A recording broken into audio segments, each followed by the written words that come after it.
पण दगडातही काही भावना, म्हणजे काही काही वेळा म्हणतात ना, दगडातही पाणी सापडू शकतं, फक्त तो अन फोडावा लागतो. तसं तू चक्क रोमॅन्टिक बोलताना खरंच खूप चांगला दिसतोस.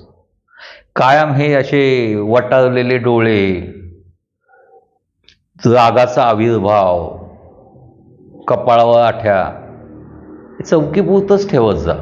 बाहेर पडल्यावर असा माणूस जर झालास ना, तर खूप चांगलं वाटेल मला. एनीहाऊ, ड्रिंक्स घेतोस का कोरडा आहेस? नाही घेतो की म्हटलं. आज तू बोलवलंय म्हटलं, फुल तयारीतच आलोय ना, तू सांगशील तसं. ये माझ्या स्पेशल खोलीत बसू आपण. पटवर्धन म्हणले चला. असं जात असतानाच त्यांनी आळूच मोबाईलचं हे करून रेकॉर्डिंगचं बटन ऑन केलं, मोबाईल स्टार्ट केला आणि आत बसले दोघांचे मस्त. तिनं असं सजवून टेबल मांडून ठेवलेलं होतं मागं, छान मंद सुरात सगळी अशी तलत रफी मुकेश यांची गाणी लावलेली होती. दोघं बसले, तिनं स्वतः सर्व केलं. रमे चालेल ना? चालते, काय प्रॉब्लेम नाही. तिनं 2 ग्लास मस्त सर्व केले. त्यात विचारलं सोडा, पाणी, अजून काही? पाणीचं आणि सोडा थोडं पाणी थोडं चालू शकेल, काही प्रॉब्लेम नाही. बाकी कुठले कंटेंट्स मिसळले ना की त्या रमची चव जाते. रमची चव ही रमसारखी असलेली जास्त बरी. बाय द वे कुठली आहे? तिनंही शांत सांगितलं 100 years ओल्ड रम आहे, खास मागवून घेतलेली तुझ्याकरता, इम्पोर्टेड. त्यांनी एक गोड घेतला, सुंदर. महाग असेल ना? $25,000. गुड. आयुष्यात परत याची चव बघायला मिळेल का नाही सांगता येत नाही. असं काही नाही, मैत्री नीट ठेवली, मित्रासारखा वागलास आणि चांगला राहिलास तर मी परतही बोलवू शकते तुला एखादा दिवस. माझ्याशी मला मारायच्यात गप्पा म्हणून, आज तुला मारायच्यात म्हणून बोलवलं, पुढच्या वेळेला मला मारायच्यात म्हणून बोलवीन गप्पा. महफिल सजाने के लिए तो हम कभी भी तैयार रहते हैं, बस सजाने वाला उस तलम का होना चाहिए, तबस्सुम का होना चाहिए. पटवर्धनांनी असं शांतपणे वर बघितलं. बोल. ते काय झालं? नाही, तिकडून गेलं. मराठीत बोल आणि याच्यात बोल, मला उर्दू येत नाही. त्यांनी मित्रा, मैफिल सजवायला कधीच हरकत नाहीये, पण मैफिल सजवण्याकरता बोलवलेला जोडीदार त्या लायकीचा असेल ना तर त्याच्यात मजा जास्त येते आणि मैफिलीला रंग भरतो. नाहीतर रंगाचा बेरंग व्हायला 5 मिनिटं देखील लागत नाही. एनीहाऊ, चल सुरुवात कर. चीअर्स. पटवर्धनाने विचारलं, बाय द वे तू एकटीच असते? हा पॅट, या जगात मी एकटीच आले. जसं समजायला लागलं ना तसं लक्षात आलं की मी एका अनाथाश्रमात वाढते आणि आजूबाजूचे हीन दीन अनाथ हेच आपलं कुटुंब आहे. पण माझी ती वृत्ती नव्हती सहन करण्याची. 10वीपर्यंत शिक्षण माझं त्या अनाथाश्रमातच झालं.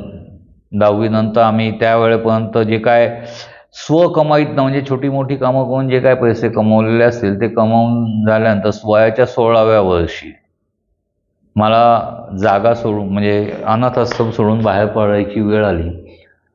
त्यावेळेला पहिल्यांदा मला जाणवलं की माझ्यात काहीतरी वेगळेपण आहे. कारण तो अनाथाश्रमाचा जो संचालक होता त्यांनी माझ्या खांद्यावर हात ठेवून मला विचारलं, तुला राहायचं का अजून काही दिवस इथं? थोडीशी तडजोड करणार असशील, माझं ऐकणार असशील तर मी ठेवतो तुला इथं, मला काही प्रॉब्लेम नाही आहे. काय उत्तर द्यायचं व ते मी बघेन, तुला काही त्रास होणार नाही.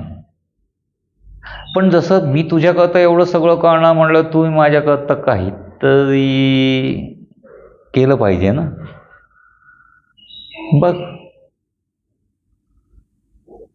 राशील इथं माझी बनून. त्या सेकंदाला मला कळलं की सेक्सला वय नसतं. म्हणजे ज्या माणसाला अनाथाश्रमात आम्ही सगळे मुलं मुली आप्पा म्हणून हाक मारत होतो, वडिलकीचा मान देत होतो, मी 16 वर्षाची झाल्यावर त्या नात्यात त्याला बदल करायचा होता. मी शांतपणे सही केली वाउचरवर, तिथं ठेवलेले माझे पैसे मोजून घेतले, बाहेर पडले. त्यावेळेला 3-4 ड्रेस माझ्याकडं होते आणि एक त्या अनाथाश्रमाचा गणवेश. एवढीच मालमत्ता होती माझ्याकडं.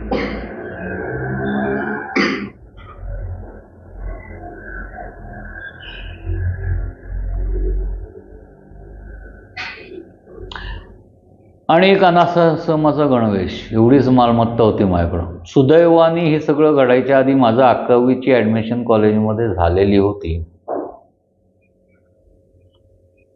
ती घेतली म्हणजे ते माझे अभ्यासाची पुस्तकं वया आणि हे बॅग उचलून मी बाहेर पडले. कुठं जावं कळत नव्हतं. रस्त्यात एक भिकारी दिसला, त्याला विचारलं कुठं आसरा मिळेल का.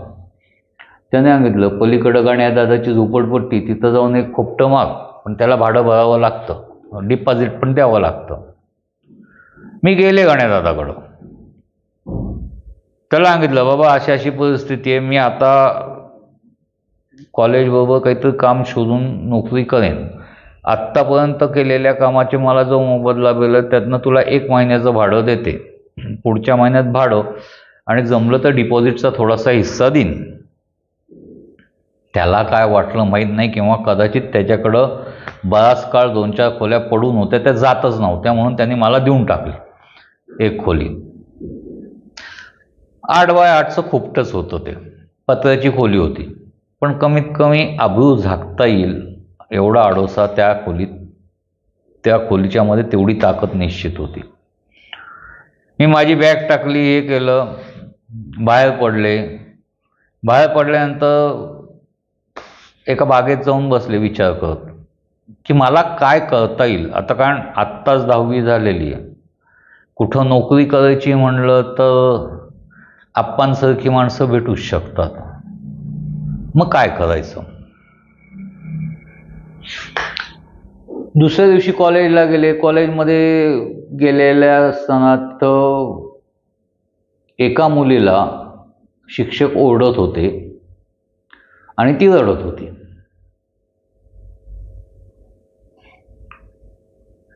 मी बाजूला उभं राहून तिचं संपूर्ण रडणं होऊन दिलं आणि शांतपणे तिच्या खांद्यावर ठेवलं, काय झालं. मग कळलं की ती तिच्या बॉयफ्रेंड बरोबर बागेत गप्पा मारत बसलेली असताना शिक्षकांनी पकडलं आणि त्यांनी बराच दंगा केला. आणि त्या दंग्याचं स्वरूप म्हणून मग तिच्या पालकांना बोलावण्याची धमकी देण्यात आली आणि ती घाबरली. आता ती म्हणली ठीक आहे, ते नुसती धमकी दिली आणि बोलवलेलं नाही ना, याचा अर्थ फक्त डोसे, काळजी करू नकोस. ती म्हणे तुला काही वाटत नाही का. म्हणून काय वाटायचं काय त्यात.